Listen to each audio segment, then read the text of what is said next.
ഞാൻ സുജാത. ഞാനിപ്പോൾ കേരള സംസ്ഥാന ഓഡിറ്റ് വകുപ്പിലെ മലപ്പുറം ജില്ലാ കാര്യത്തിൽ ഓഡിറ്ററായിട്ട് വർക്ക് ചെയ്യുന്നു. ഞാൻ കഴിഞ്ഞ എൽ ഡി ക്ലർക്ക് മലപ്പുറം ജില്ലയിൽ 3ാം റാങ്കും, ഫീൽഡ് വർക്കറിൽ 1st റാങ്കും, സിവിൽ എക്സൈസ് ഓഫീസറിൽ 2nd റാങ്കും, അതുപോലെ തന്നെ VUയിൽ 6th റാങ്കും നേടിയിരുന്നു. ഞാൻ ഈ LDയുടെ സമയത്ത് കോച്ചിങ്ങിനായിട്ട് പോയിരുന്നത് നിലമ്പൂർ എയ്സിലായിരുന്നു. എയ്സിലുള്ള ചിട്ടയോടെ കൂടിയുള്ള പഠനം, അതുപോലെ തന്നെ അവിടെയുള്ള ക്ലാസ്സുകൾ എല്ലാമാണ് പിന്നീടുള്ള എക്സാമുകളിൽ പോലും നല്ലൊരു വിജയം നേടാൻ വേണ്ടി എന്നെ സഹായിച്ചിട്ടുള്ളത്. നമ്മൾ എന്തെങ്കിലും ഉറപ്പിച്ച് തീരുമാനിച്ചിട്ടുണ്ടെങ്കിൽ, നമുക്കൊരു ജോലി വേണം എന്ന് നമ്മളായിട്ട് ആത്മാർത്ഥതയോടെ ആഗ്രഹിച്ചിട്ടുണ്ടെങ്കിൽ അതിനു വേണ്ട എല്ലാ സാഹചര്യങ്ങളും എല്ലാ ഹെൽപ്പും എയ്സിൽ നിന്ന് ലഭ്യമാണ്.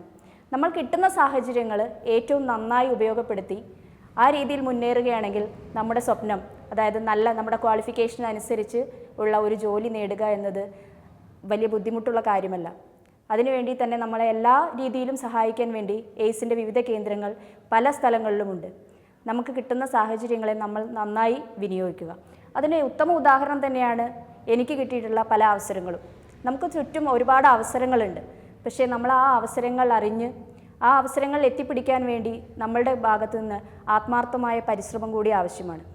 ഈ PSCയുടെ പഠനം എന്ന് പറയുന്നത് നമ്മൾ ഒറ്റയ്ക്ക് പഠിക്കുന്നതിനേക്കാൾ കൂടുതലായിട്ട് നമ്മളൊരു ഗ്രൂപ്പായിട്ട് ചർച്ചയിലൂടെയും ഗ്രൂപ്പ് ഡിസ്കഷൻ അങ്ങനെയൊക്കെ പോവുകയാണെങ്കിൽ കുറച്ചുകൂടി മെച്ചമായി നമുക്ക് പറയുന്ന കാര്യങ്ങളും പഠിക്കുന്ന കാര്യങ്ങളും ഓർമ്മയിൽ വയ്ക്കാൻ കൂടുതൽ ഉപകാരപ്രദമാണ്.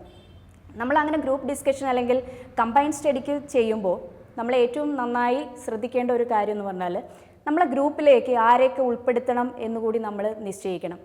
അതായത് വെറുതെ കോച്ചിങ്ങിന് പോവുക, അല്ലെങ്കിൽ ഇതൊരു ദീർഘകാല അടിസ്ഥാനത്തിൽ എടുത്തിട്ടുള്ള അല്ലെങ്കിൽ ജോലി നേടുക അല്ലെങ്കിൽ പഠനം എന്ന് പറയുന്നത് ഒരു വിദൂരമായിട്ട് കാണുന്നവരെ നമ്മൾ ഒന്നിച്ചു കൂട്ടേണ്ടതില്ല.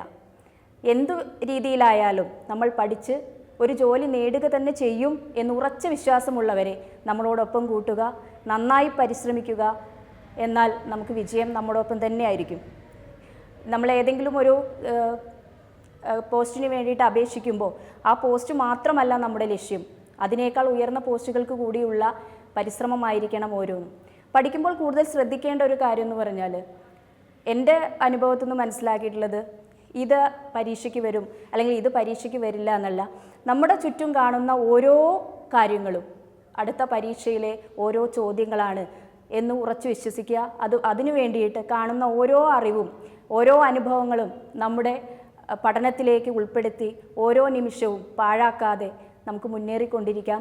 അപ്പോൾ ഒരുപാട് വിജയം നമ്മളോടൊപ്പം ഉണ്ടായിരിക്കും.